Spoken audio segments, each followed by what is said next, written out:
बरड शेवाळा येथे 7 मार्च रोजी छत्रपती शिवाजी महाराज राज्योत्सव अभियानाचे आयोजन महाराष्ट्र राज्य सरकारच्या वतीने संपूर्ण महाराष्ट्रामध्ये छत्रपती शिवाजी महाराज राज्योत्सव अभियान राबवण्यात येत आहे। या अभियानामार्फत सर्व नागरिकांना ऑनलाईन केलेली सर्व प्रमाणपत्र या अभियानामार्फत गावामध्येच मिळणार आहेत।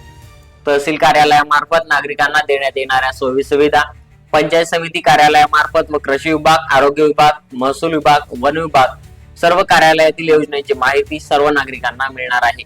ज्या लाभार्थ्यांनी तलाठी मंडळ अधिकारी, ग्रामसेवक यांच्याकडे ऑनलाईन प्रमाणपत्रासाठी नोंदणी केली आहे त्यांना या अभियानामध्ये प्रमाणपत्राचेही वाटप करण्यात येणार आहे।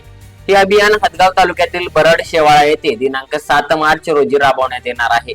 या कार्यक्रमाला उपस्थित उपविभागीय अधिकारी, तहसीलदार, तालुका कृषी अधिकारी, मंडळ अधिकारी, तलाठी, ग्रामसेवक, अनेक प्रशासकीय अधिकारी या छत्रपती शिवाजी महाराज राज्योत्सव अभियानाला उपस्थित राहणार आहेत। तर पाहुयात हदगावचे उपविभागीय अधिकारी अविनाश कांबळे या संदर्भात काय म्हणाले। छत्रपती शिवाजी महाराज महाराजोत्सव अभियान समाधान शिबिर टप्पा क्रमांक 1 आपल्या तालुक्यामध्ये सब डिव्हिजन मध्ये राबविण्यात येत आहे। हा टप्पा क्रमांक 1 मधलं पहिलं शिबिर आपण बरड शेवाळा या सर्कलच्या ठिकाणी घेणार आहोत। त्या अनुषंगाने आज बरड शेवाळा सर्कल मधील सर्व सरपंच, ग्रामसेवक, तलाठी, मंडळ अधिकारी यांची बैठक घेऊन त्यांना सूचना देण्यात आलेल्या आहेत।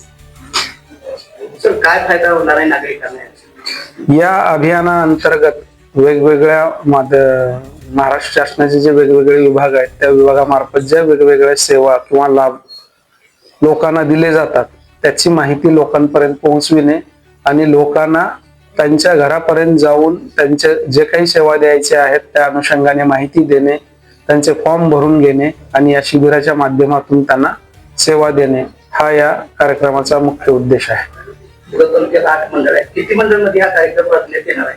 सर्वच मंडळावर हा कार्यक्रम घेण्यात येणार आहे।